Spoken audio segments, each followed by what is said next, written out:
سلامونه او نیکې هیلې مو ومنئ. خدای دې وکړي چې ټوله به جوړ او روغ یاست او د ژوند چارې مو په خیر. راځئ چې پر یو داسې عام او ځورېدونکي مشکل خبرې وکړو چې نن ورځ مو د ټولنې او کورنۍ زیاتره اشخاص د دې مشکل سره مخامخ دي او ورڅخه کړېږي.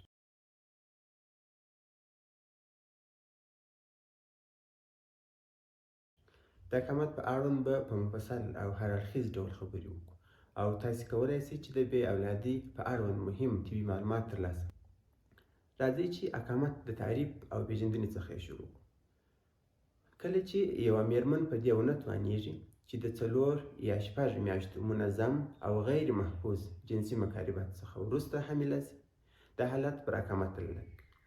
نیمایي ته نږدې کسان کېدلی شي چې د طبي تداوي وروسته په دې وتوانېږي چې راتلونکي کې د اولاد په راوړلو کې مثبت رول ولري. ټایپس اف انفرټیلیټي یا د اقامت ډولونه.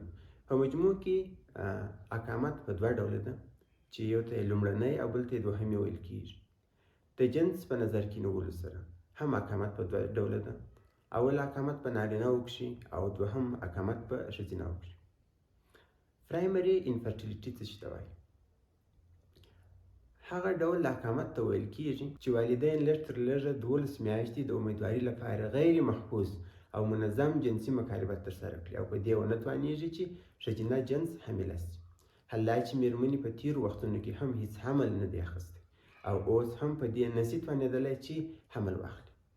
دا ډول اقامت ته اولنی یا پرایمري انفرټیلیټي وایي. او دوهمی اقامت یا سیکنډري انفرټیلیټي. دوهمی اقامت هغه ډول اقامت ته ویل کېږي چې مخکې والدینو د دې قابلیت درلودی چې حمل واخلي، مګر اوس والدینو هغه د حمل اخیستلو قابلیت ته لاس ورکړی دی. بل د اقامت پر اسبابو به خبرې وکړو. اول شکره، دوهم وریکوسیل، دریم چاغښت، څلورم د هورمونونو د توازن خرابوالی یا د هورمونونو عدم توازن، پنځم د زهرجن یا ټوکسیک موادو سره مخامخ کېدل، شپږم د زیات حرارت سره مخامخ کېدل، اووم ټروما، ضربه یا صدمه لیدل، اتم ایجاکولیشن پرابلمز، نهم جینیټیک ډیفیکټس یا جینیټیکي نیمګړتیاوې، لسم ډي ان اے ډیمیج، یولسم لایف سټایل، دولسم سیمین ډیسارډر یا د سپرم ناروغۍ او بې نظمي، دیارلسم د سټراید درملو زیات او دوامدار استعمال، څوارلسم انډیسینډنټ ټیسټس، هغه خصیې چې خپلې کڅوړې ته د حوصلې څخه نه وي راشوستلې. په مجموع کې مو د اقامت پر اسبابو خبرې وکړلې. راسئ چې اوس د جنس په نظر کې نیولو سره د اقامت پر اسبابو یو څه تفصیلي خبرې وکړو. کوم سببونه دي چې په مېرمنو کې د اقامت د رامنځته کېدلو باعث کېږي؟ لومړی پرابلمز ویت اوولیشن یا د تخمې د ازادېدلو مشکلات. هغه مشکلات یا سببونه چې ښځینه جنس په اوولیشن کې مشکل ولري او یا هم د اوولیشن څخه وروسته دغه ازاده شوې هګۍ یا تخمه د ځینو مشکلاتو په اساس د نارینه د سپرم سره نشي یوځای کېدلی او یا هم د تخمدان څخه تخمه ازادېدلی نشي. نو دلته 3 اهم حالتونه شتون لري. اول چې د پولیسیسټیک اوواري سینډروم، دوهم تایرویډ پرابلمز. په دې حالت کې په تخمدان کې مشکل نه وي او اوولیشن سرته رسېدلی شي، اما د تایرویډ غدې د نورمال حالت څخه د زیات یا لږ فعالیت له کبله د تخمې ازادېدل متضرره کېږي، ځکه چې د تایرویډ هورمونونه د وجود د هرې حجرې د وظیفې لپاره مهم دي. او بل دریم چې د پریمیچر اووارین فیلر ده یا مخکې تر وخت د تخمدانونو عدم کفایه. اصلا د مېرمنو تخمدان باید د 40 کلنۍ وروسته خپل فعالیت بند کړي، خو په دې حالت کې د 40 کلنۍ مخکې د مېرمن تخمدانونه خپل فعالیت د لاسه ورکوي. د پرابلم ویت اوولیشن څخه وروسته دوهم سبب په مېرمنو کښې د اقامت د رامنځته کېدلو جراحي عملیات ده. فالوپین ټیوب داسې پیپ ته ورته ساختمانونه دي چې هم د تخمدان سره وصلوي. کله چې دغه پیپونه د جراحي عملیات په واسطه متضرره شي، لکه د حوصلې د عملیات په جریان کې دغه پیپونه زخم شي او د دې پیپو په داخل کې سکار یا ټپ جوړ شي، نو د دغه سکار د موجودیت په نتیجه کې سپرم د فالوپین ټیوب د امپولا برخې ته نشي رسېدلی، ځکه دا پیپ تنګ شوی وي او امپولا هغه برخه ده چې په نورمال حالت کې د نارینه سپرم او د مېرمنې هګۍ سره یوځای کېږي، او یا چې سپرم تیر شي او د هغې خوا بیرته یوځای شوي سپرم او اووم بیرته رحم ته د دې تنګ سوي ساحې څخه نشي راتېرېدلی. درېیم چې دی سروایکل میوکس پرابلمز، د رحم په غاړه کې مخاط یعنې شوي ماننده مایعات تولیدېږي. کله چې اوولیشن ترسره سي د ایستروجن هورمون تر تاثیر لاندې دغه مایعاتو مقدار زیاتېږي، مګر لزوجیت او سرېښناکتوب یې کمیږي تر څو سپرم په اسانۍ سره رحم ته داخل سي.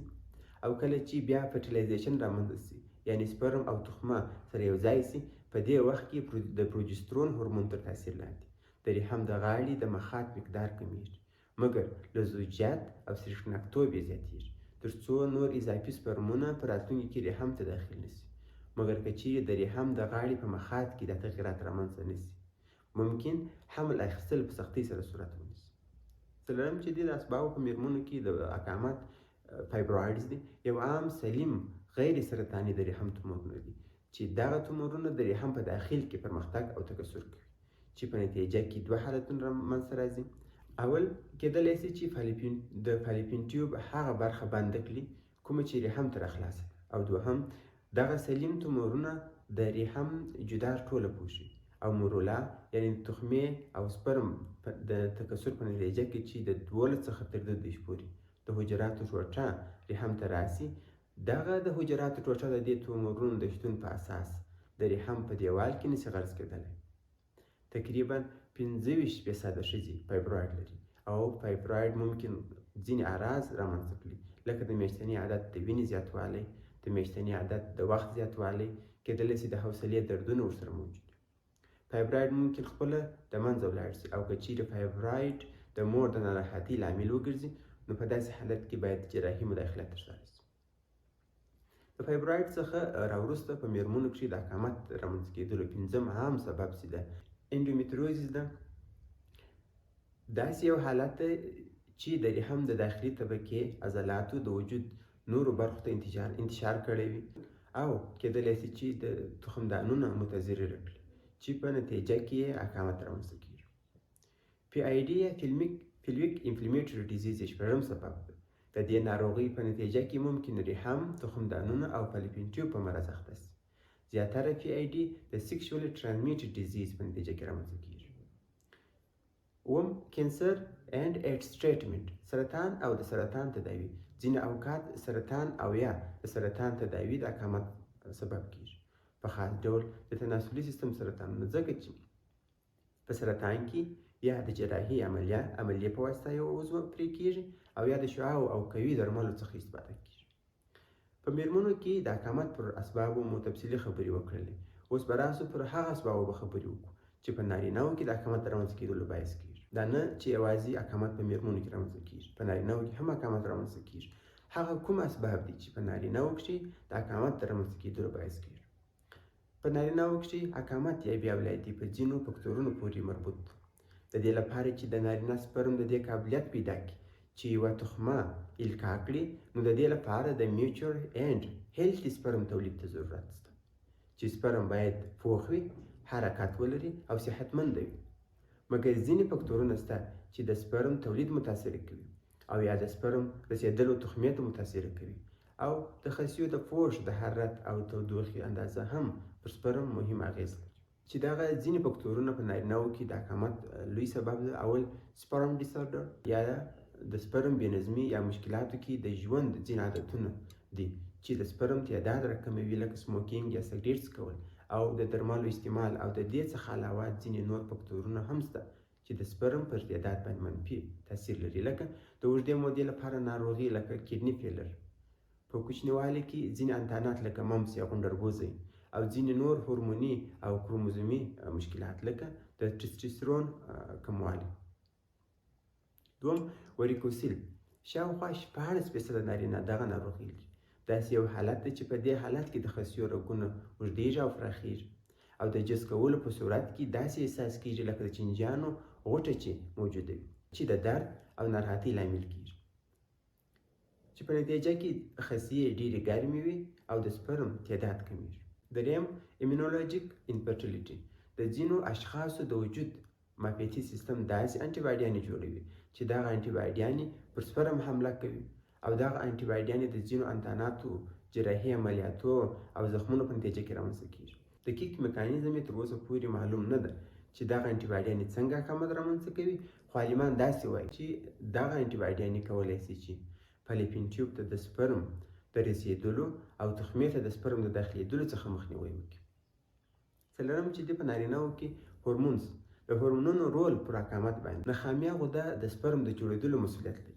نخامیه غده خصیو ته امر کوي چې سپرم جوړ کړي، مګر که چیرې د جنسي هورمونونو کمښت موجود وي نو دغه د جنسي هورمونونو کمښت د سپرم د مقدار د کموالي باعث کیږي. پنځم میډیکیشن. ځینې دواوې دي چې د حکامت باعث کیږي، چې دا درمل د سپرم په تولید، وظیفه او تخمې ته په رسېدلو کې منفي تاثیرات رامنځته کوي. ځینې نور فکتورونه او صحي مشکلات هم د سپرم پر سرعت یا سپیډ او تکثر باندې منفي تاثیر لري، لکه ډیپریشن یا خفګان، هضمي مشکلات، د وینې لوړ فشار، تشویش یا انزایټي، انتانات او سرطانونه. د اسبابو څخه راوروسته به پر دې باندې خبرې وکړو چې هغه کوم خطري فکتورونه دي چې په اشخاصو کې د حکامت د رامنځته کېدلو لپاره زمینه مساعد دي، یا هم په اشخاصو کې د حکامت د رامنځته کېدلو چانس زیاتوي. هغه کوم فکتورونه دي چې په نتیجه کې اشخاص د حکامت د خطر سره مخامخ کېږي او په اشخاصو کې د حکامت د رامنځته کېدلو چانس زیاتوي. اول عمر، دوهم د تمباکو استعمال، دریم د الکول استعمال، څلورم چاغوالی، پنځم دماغي روغتیا. راځئ چې پر ځینو لږ تفصیلي خبرې وکړو. لومړی عمر یا ایج. په میرمنو کې د عمر په زیاتېدلو سره د حکامت چانس زیاتېږي. کوشش باید وشي مخکې تر دې چې مور 15 کلنۍ ته ورسېږي باید خپله کورنۍ مکمله او د حمل تر راوړلو څخه مخنیوی وکړي. دوهم دماغي او روحي روغتیا. تشویش او خفګان پر جنسي هورمونونو باندې منفي تاثیر لري او په ښځو کې د نورمال اوولیشن څخه مخنیوی کوي. دې څخه وروسته پر تشخیص خبرې وکړو. ډیاګنوز اف انفرټیلیټي. څنګه کولی شو چې د حکامت تشخیص وکړو؟ په لومړي سر کې باید د مربوطه بخش د ډاکټر په واسطه د ناروغ عمومي فزیکي معاینه اجرا کړل شي. ډاکټر باید د ناروغ څخه طبي تاریخچه واخلي. ډاکټر باید د ناروغ څخه د درملو تاریخچه واخلي چې ناروغ کوم درمل استفاده کړي دي او یا اوس هم د کوم درمل څخه استفاده کوي. میرمنو څخه باید د میاشتني او جنسي عادت پوښتنه وشي. ډاکټر باید د ضرورت په اساس ناروغ ته د جنسي هورمونونو د سویې د کتلو لپاره لابراتواري معایناتونه اجرا کړي. او ډاکټر کولی شي چې د الټراساوند څخه د تشخیص لپاره استفاده وکړي. ساین اینډ سیمپټوم اف انفرټیلیټي. د حکامت په نتیجه کې په شخص کې کوم اعراض او علایم لیدل کیږي؟ لومړی به د حکامت پر اعراضو بحث وکړو. هغه مشکلات چې ناروغ یې ډاکټر ته وایي. اول د جنسي مکاربت په جریان کې درد. دوهم شدید درد لرونکي میاشتنی عادت، په استثنا د ځینو هغه ځوانو میرمنو چې د بلوغت لومړني کلونه یې وي، ځکه د دوی رحم ډېر سخت وي او د میاشتني عادت په جریان کې چې رحم تکلسات کوي میرمن د زیات درد احساس کوي. دریم د میاشتني عادت وینه ممکن تر 80 ملي لیټره زیات وي. څلورم غیر منظم میاشتنی عادت، حالات چې د 20 څخه تر 45 یا 15 ورځو پورې د میاشتني عادت راتګ یا ځنډ نورمال. پنځم هورموني تغییرات. شپږم چاغوالی هم د حکامت یوه نښه. اووم عرض چې د not getting pregnant، په دې معنا چې یوه مور کوشش کوي چې حمل واخلي مګر د 12 میاشتو کوشش باوجود بیا هم په دې ونه توانیږي چې حمل واخلي، چې دا هم د حکامت لپاره یو خاصه مشخصه ده. اتم نارینه ممکن په ډیرو لږو واقعاتو کې د خصیو درد ولري. اوس به د حکامت پر علایمو بحث وکړو چې په حکامت اخته شخص کومې نښې نښانې لري. اول د سپرم غیر نورمال تحلیل، د هورمونونو توازن خرابوالی، ممکن په تناسلي سیستم کې په یوه برخه کې بندښت موجود وي. هغه شخص چې په حکامت اخته وي باید کوم معایناتونه ورته ترسره شي؟ اول شخص ته باید فزیکي معاینه اجرا کړل شي، د سپرم معاینات ورته اجرا کړل شي ترڅو د سپرم تعداد، حرکت، ژوندي، مړه، صحتمند ټول وڅېړل شي ترڅو مشکل په نښه او مشخصه تداوی ورته شروع شي. دریم شخص ته باید د وینې معایناتونه اجرا کړل شي او شخص ته باید تایراید فنکشن ټیسټ اجرا کړل شي ترڅو د تایراید د غدې وظایف وکتل شي. او میرمنو ته باید د تخمدانو د وظایفو لپاره معایناتونه اجرا کړل شي. د نارینه‌وو خصیو څخه باید بایوپسي واخیستل شي. شخص ته الټراساوند باید اجرا کړل شي. د ضرورت په اساس شخص ممکن د جینیټیک مهارتونه هم اجرا کړل شي. رابطو تحکامات پر تداوی به څو عمده خبرې وکړو. اول artificial insemination که چیرې د یوې مور اوولیشن نورمال وي او کولی شي چې په نورمال شکل سره هګۍ یا تخمه پخه او تولید کړي. په دې حالت کې د نارینه سپرم راخیستل کیږي او د میرمنې فرې هم کېښودل کیږي یا هم بیخي د فالوپین ټیوب د امپولا په برخه کې ایښودل کیږي چې دا طریقه په نورمال اوولیشن لرونکو میرمنو کې د حمل چانس زیاتوي. دوم in vitro fertilization. په دې حالت کې د مور هګۍ او د پلار سپرم راخیستل کیږي او په لابراتوار کې یو د بل سره یوځای کیږي. کله چې د سپرم او هګۍ کروموزومونه سره یوځای شي، مخکې تر دې چې په ویې شروع وکړي، د مور په فالوپین ټیوب کې د یو مخصوص کتیتر په واسطه ایښودل کیږي او په دې ډول عملیه کې د حمل چانس فوق العاده زیات. راځئ چې په اخر کې پر دې خبرې وکړو چې څنګه کولی شو چې د حکامت د رامنځته کېدلو څخه مخنیوی وکړو او یعنې د حکامت پریونشن وکړو. څو مهمې طبي سپارښتنې شتون لري چې کولی شو د حکامت د رامنځته کېدلو څخه ورباندې مخنیوی وکړو او یا د حکامت د رامنځته کېدلو چانس ورباندې راکم کړو. اول عمر مخکې تر دې چې مور 15 کلنۍ ته ورسېږي باید کورنۍ مکمله کړي. دوهم انتانات، د تناسلي سیستم انتاناتو مخنیوی او کنټرول باید وشي، لکه سیکشوالي ترانسمیټډ ډیزیز یا جنسي انتقالي ناروغۍ، په خاص ډول ګونوریا، کلیمیډیا او مایکوپلازم. دریم ممپس یا غونډربوزي، ماشومان باید د ګوشک یا غونډربوزي لپاره واکسین شي. څلورم درمل، د غیر ضروري او خودسرانه درمل د استعمال څخه باید مخنیوی وکړل شي. الکول او الکول لرونکي مشروبات څخه باید استفاده ونه شي. د تشویش او خفګان څخه باید مخنیوی وشي. وزن باید نورمال او کنټرول وساتل شي. د سګریټو د څکولو څخه باید استفاده ونه شي. نو مننه کوم چې د ویډیو تر پایه راسره مل واست. کوشش وکړئ چې زموږ چینل د خپلو ملګرو او دوستانو سره شریک کړئ ترڅو په ګډه د ټولنې د ناخوالو مخنیوی وکړو او د خپلې ټولنې، کورنۍ او هیواد صحت ته پرمختګ ورکړو. نو دا و یو لنډ او خلص معلومات د حکامت اړوند. تر بلې موضوع چې بیا سره یوځای کیږو. د الله په امان، ښه وخت.